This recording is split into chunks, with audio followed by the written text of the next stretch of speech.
전 세계에 버림받은 대만. 엄한 대화풀이를 시작하다. 저번 18편 미국이 6.25 전쟁을 도와준 이유편을 재밌게 보셨는지 모르겠습니다.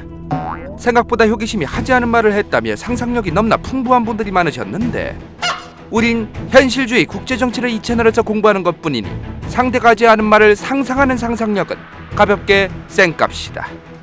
과거 호기심에 올렸던 대만의 혐한이 있는 이유의 영상 내용에 대해서 수많은 분들이 호기심이 잘못된 정보를 확산시킨다며 소리하지 말라며 댓글을 다셨었는데, 그중 하나만 선택해서 읽어보겠습니다. 장제스가 대한민국 건국 훈장 받은 사람인 건 아실 테고, 왜 받았겠음?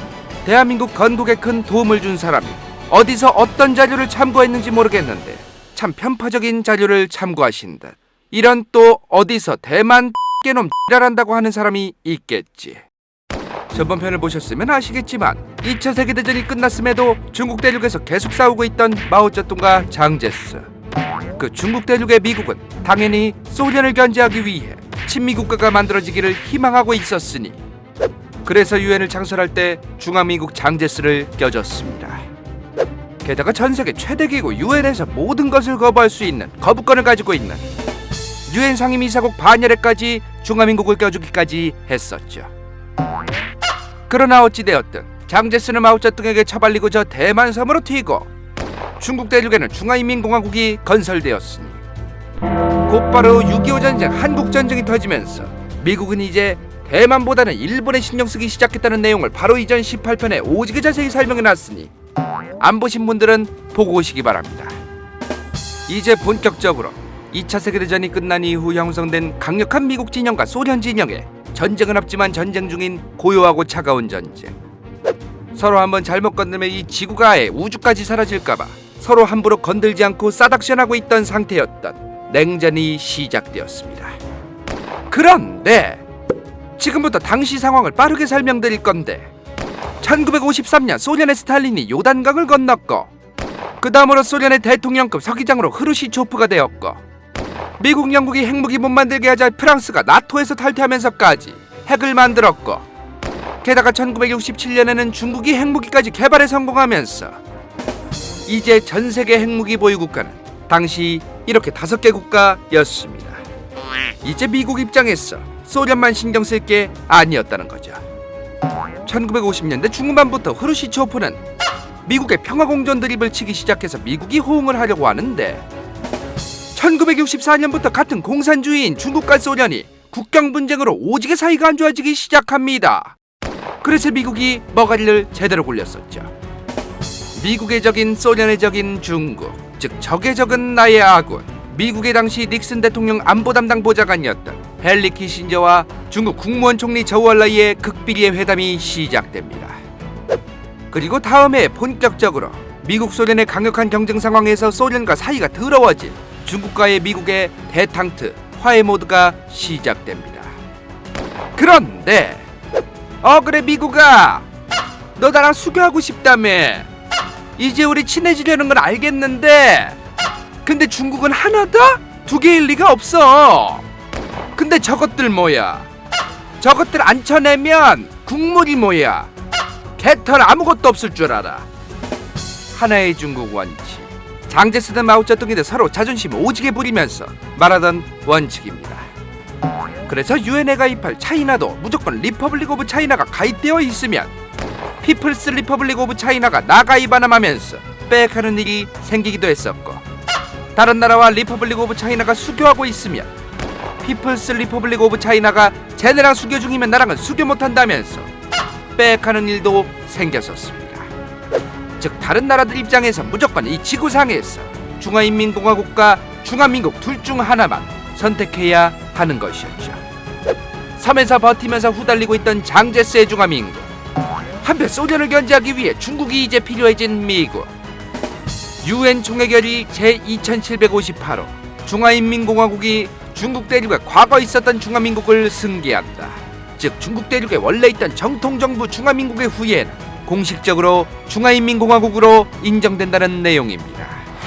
찬성 76개국가, 반대 35개국가, 기권 17개국가로서 이제 유엔에 있는 차이나는 리퍼블릭 오브 차이나 중화민국 현재 대만이 아니라 피플스 리퍼블릭 오브 차이나 중화인민공화국으로 변경됩니다. 그렇게 대만은 자존심을 위해 스스로 총에 직접 자진 탈퇴를 선언하고 내려옵니다. 어차피 내쫓길 바에는 자진 탈퇴를 선언하는 게 보기에는 그나마 나았으니 말이죠. 그렇게 대만은 저렇게 수많은 국가들과 수교가 끊어지는 단교를 당하게 됩니다. 그리고 대한민국은 미국, 일본보다도 훨씬 늦은 1992년에 수교를 끊게 되었습니다. 대세는 어쩔 수 없었습니다. 미국 입장에서 소련을 견제하기 위해선 중국과 가까운 관계를 모색해야 할 수밖에 없었고, 전 세계 국가들의 입장에서도 굳이 구태여 대만을 선택하면서까지 수많은 자원과 인구 그리고 무궁무진한 경제적 기회가 있었던 중국과의 관계를 벌일 이유가 없었습니다. 이 시점에서 그렇다면 도대체 왜 대만은 하필이면 한국에 대해서 혐한이 있던 것일까? 바로 대만의 정치인들 때문입니다. 현재 대만 젊은 층 사이에서 혐한은 거의 사라졌습니다. 그러나 지금으로부터 약 10년 전까지만 해도 대만의 정치인들은 계속해서 고립되어가는 대만의 국제정치적인 상황 속에서 1992년 그나마 늦게 단교한 대한민국을 선거에 이용하기 시작합니다. 저 듣보잡 거지같이 못 살던 다른 나라에게 돈 받아서 간신히 연명하는 한국이 과거 어마무시한 경제력의 중화민국 대만이 도와준 것은 생각도 안 하고, 자신들을 쳐버렸다며 이미 진작에 수격군은 미국과 일본 그 외 수많은 원래부터 선진국이었던 국가들은 꺼내지도 않으면서 자신들보다 아래에 있었다고 위로 올라선 대한민국을 걸고 넘어지는 국민 자존심과 국뽕과 질투심을 이용하는 정치적인 선거 전략을 펼치기 시작했던 겁니다. 대만 친구들이 있는 인간 호기심은 이러한 상황에 대해 평범한 대만의 사람들이 아니라 우리나라도 마찬가지지만 정치병을 계속해서 유발시키고 싶어하는 정치인들에게 문제가 있다고 생각합니다. 이후 머가리 터진 대만의 수많은 언론들은 넘나 신이 나서 신문 오지게 팔아먹기 위해서 우후죽순으로 혐한 기사를 내놓기 시작했고, 수많은 대만 사람들은 그 기사, 그 여론들, 그 분위기에 선동되지 않을 수 없었습니다. 대만의 혐한이 있는 근본적인 이유가 중공 빨갱이와 수교하고 대만과 단교를 했기 때문이라는 국제정치적인 수많은 이슈들과 사건들을 오지게 단순하게 만들고, 그저 공산주의 국가와 수교한 그 자체가 맘에 안 들었어 개인적인 성향으로 만들어서 퍼뜨린 그러한 카더라들은 앞으로 배워갈 것이 많은 수많은 청소년 효청자분들께서 이 영상 이후로 그런 소리하는 어른들의 카드라에 절대 결코 선동되지 않기를 희망합니다.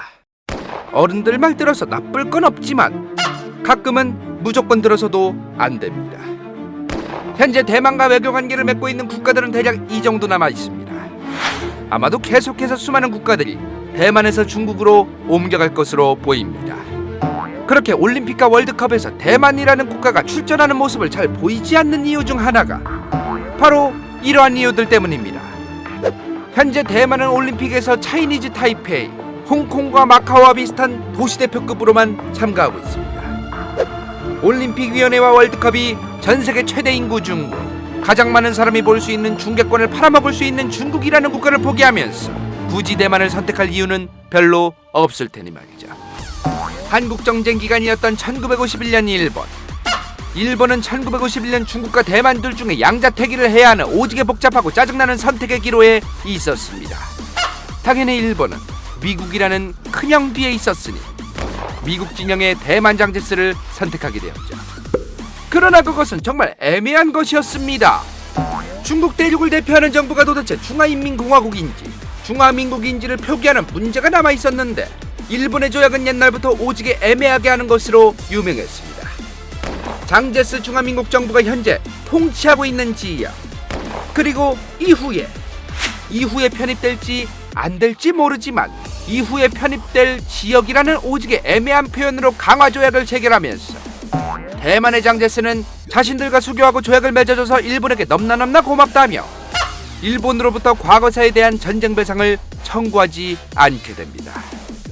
당시 중화민국의 장제스는 중화인민공화국과 수교하는 국가가 늘어나기 전에 하나라도 붙잡아둬야 했으니 말이죠. 그래서 한국과 달리 과거 일제 배상 청구나 과거사 문제를 추궁하지도 않은 채 곧바로 일본과의 여러 조약을 체결하기 시작합니다. 그래서 대만 교과서에서 일본에 대한 비판이 별로 없기도 하고 현재 실제 호기심의 대만 친구들도 왜 그렇게 한국 사람들은 일본을 싫어하냐는 질문을 많이 하고 있습니다. 호기심은 호기심이 사랑하는 친구들이 있는 대만이 국가라고 생각합니다. 국가라고 하는 것은 국제법적으로 대략 4가지의 기준을 충족해야 하는데, 우선 항상 거주하는 사람들의 집단이 있어야 하고, 분명하고 확실한 그 국가의 영토라는 것이 존재해야 하고, 당연히 정부가 존재해야 합니다. 그리고 외교 능력도 갖추고 있어야 하죠. 그러나 위의 조건이 절대적이거나 무조건적인 것이 결코 아니라는 것. 현재 2019년 우리가 국가라고 부를 때 필요한 가장 기본적인 것은 강대국들의 힘의 논리 속에서 인정받을 수 있는 명분이 있는가입니다. 나 혼자 나라 만들더니 나라라고 백날 소리쳐도 수많은 국가가 저거 국가 아니라고 하면 소용이 없어지듯, 피도 눈물도 없고 오직 자국의 이익만을 위해 하는 국제정치는 다른 나라들의 지지가 없으면 그 국가의 존폐 여부가 위태로워집니다. 현재 유엔에 대만이라는 국가는 존재하지 않습니다. 그러나 대한민국이라는 하나의 국가의 헌법에서 인정하지 않는 노스코리아, 북한이라는 국가는 유엔에 존재하고 있습니다. 게다가 그 북한이라는 국가는 핵무기에 환장하고 있죠. 볼만했다면 좋아요와 구독, 재미없었다면 싫어요를 꼭 눌러주십시오.